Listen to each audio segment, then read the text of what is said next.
It's time to move into the second match of the series for World Cyber Games 2013 in China.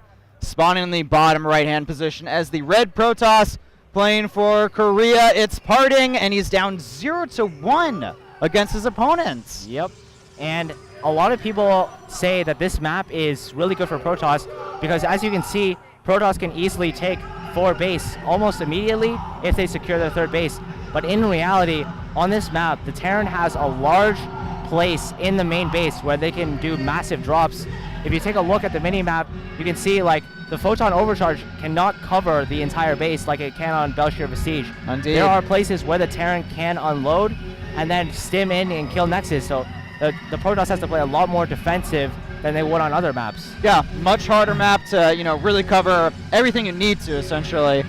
So Nicholas, of course, the blue Terran in the top left, hailing from Hong Kong, and at least taking a single game off of the Rascal Toss. We're going to have to see if we can pull the almost impossible in 2-0, the Red Bull champion. You know what? Hasuabs, he got 2-0'd in the first set against his opponent, Klanad, a Chinese player. We were not expecting that whatsoever. We could see another upset. It's possible. Unlikely, but possible. That would be absolutely mind-blowing. PartinG is such a world-class player that him dropping 2 sets in a row to somebody that we have never seen before, that this could be the beginning of somebody's career, you know? Like, yeah, absolutely. It's that you can't get lucky and beat PartinG. That's just not how it works. It's not how it works. I mean, like you mentioned, Nicholas, he saw what was happening, and he reacted perfectly, and then he countered perfectly, excellent control. He made almost no mistakes that game. You're right. And we have to remember that I think it is an advantage for Nicholas to be unknown. PartinG has absolutely no idea how this guy plays. Yeah, absolutely. So it looks like Nicholas is going with the eBay block, but this time PartinG's building a Zealot straight away, so he should be able to deal with this. Yep. Yeah, and he'll see it, so he will not cancel the Zealot, of course. And he's going to just go ahead, work away on the SCV, try to scare it away. Going to get as much health as possible on that engineering bay before running off. Going to leave it at like 99% just to annoy the Protoss, delay that expansion for as long as possible. And this is pretty odd because we can see Nicholas is going for a factory follow-up, and most of the time Terran players do not like eBay blocking when they do a factory type of play because as you can see, the factories cost a lot of money, so you don't want to have to build the CC. It'll delay your CC too much. Oh. But actually, it could be part of Nicholas's plan because he knows that since PartinG's Nexus is delayed, it's a chance that his Robo will be delayed too. So. That's true. Oh, that Reaper almost is getting picked off, but looks like he'll survive for now and start to punch at that Zealot a little bit. Not going to be able to do a lot of damage to it. Getting a little bit of the hull damage, but the Nexus will go down for PartinG, the SK Telecom player, and Nicholas just following up pretty standard stuff, getting the command center. He's building an extra the barracks and getting that factory. I have never seen the second barracks follow up with the factory before. Usually they go straight up with the barracks, factory, and the starport.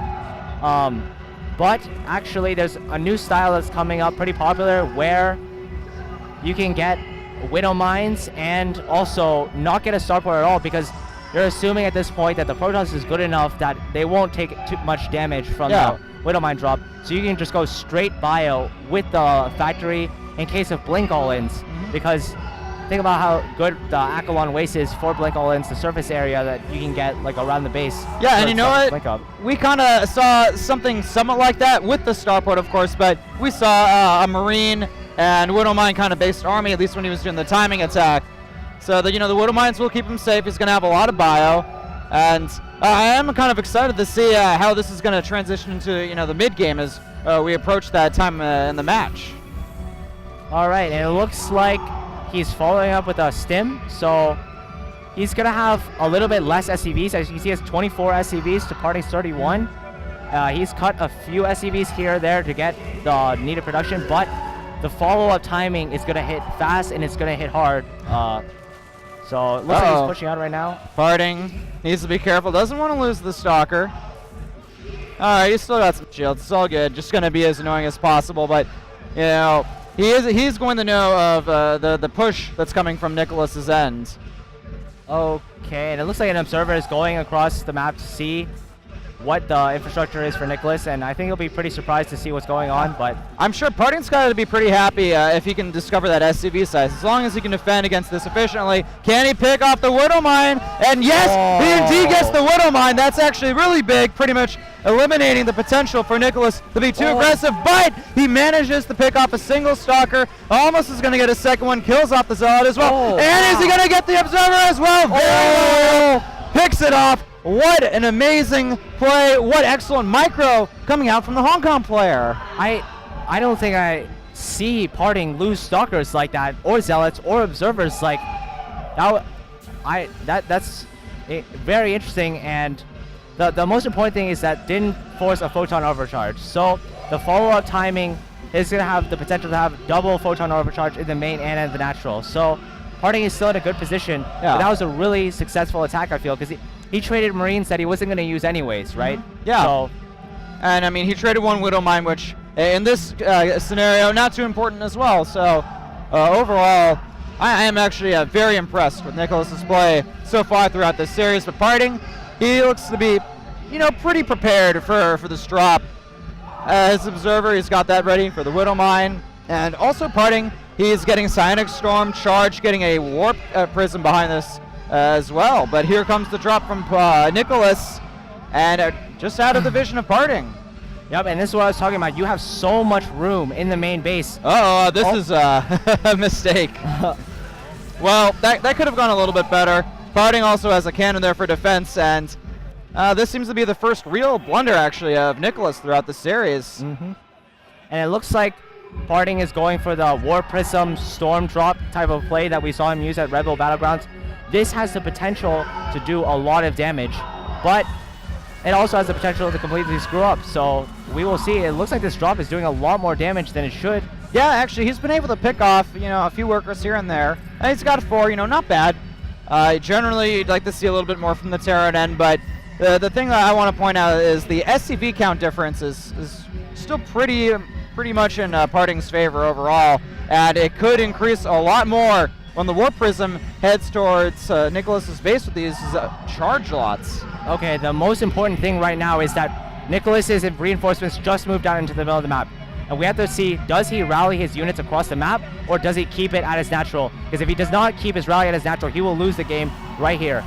Okay, here comes the Zealot Warpins. The charge lots doing work on these SCVs. Instantly, we're seeing a stim return from Nicholas with the bulk of his bioforces. And, already PartinG, he's managed to pick off a good amount of units. He's going for the engineering bay. Can he get the +1 at the same time, moving towards PartinG's natural? But, picks off the engineering bay. That's going to severely delay the Terran player's upgrades. And as a Terran player, you do not want to be behind in upgrades for a long time against a Protoss. Okay, it looks like he's going for a counter drop, though. He's going to be able to pick off a few probes. Gets 3, not bad. Can he get any more? Actually, I believe a High Templar was able to pick off the medevac. And will he be able to get the trade? It's very close. 1 hit remaining. The High Templar feeling lucky. And overall, workers killed. Nicholas actually, still in a pretty solid position. PartinG, he's got to be aware of that Widow Mine. He does not want to. If he overextends with his War Prism, the Marines will just stim under and kill everything. And there's a lot of bio here for Nicholas. I think PartinG needs to send most of these Zealots into the natural very soon, but we're not seeing fast enough reactions from Nicholas. The Zealots will be picked off, but not after they kill off a ridiculous amount of SCVs, and the War Prism looks like it should be able to easily jet away with that fast speed against the slower Viking. And I have to tell you, Whiplash, that is one of the worst feelings in the game. Right when you send out your reinforcements, they're right in the middle of the map, and you see a War Prism flying in your base. Your stomach literally drops, and this follow attack could be deadly. PartinG, he has 2 Immortals. He's got Templar with Storm, a lot of charge lots. He's got decent upgrades. Zeno, as a Terran player, what do you do against this? What if the Storm hit? Is that just game over? Yes, it is. That's why you have to concave, and you also have to flank. It needs to be a complete circle in order to hold this. But PartinG only has 3 Templar. If he splits correctly, then he can win. That's first Storm not too amazing, and PartinG is donating a healthy amount of Zealots. That Storm, though, hitting a good amount of units. The third one, all right, killing off a decent amount of bio, but PartinG, if we look at the supplies, he's ahead 20 supply over his Terran opponent, and I mean, what's it like when you're behind in supply against a Protoss player? It can't be good, man. It is not fun, especially considering that Nicholas's units are basically worthless right now. They are on 0-0 upgrades. Nice Storm, gonna force the bulk of that Terran army away, and more decent Storms. Just really, they're being used to zone and kind of, lighten up the Protoss units. The Immortal Backbone doing an excellent job, really just making this Terran Protoss army hard to engage. More Storms hitting a good amount of units, and Nicholas, he's down to his last few units. PartinG barreling forward through the natural, picking off these units like they're paper airplanes, and I think this may be lights out for Nicholas in game 2. We're seeing PartinG, his normal self, appear in this game. GG is called. 1-1, PartinG ties it up.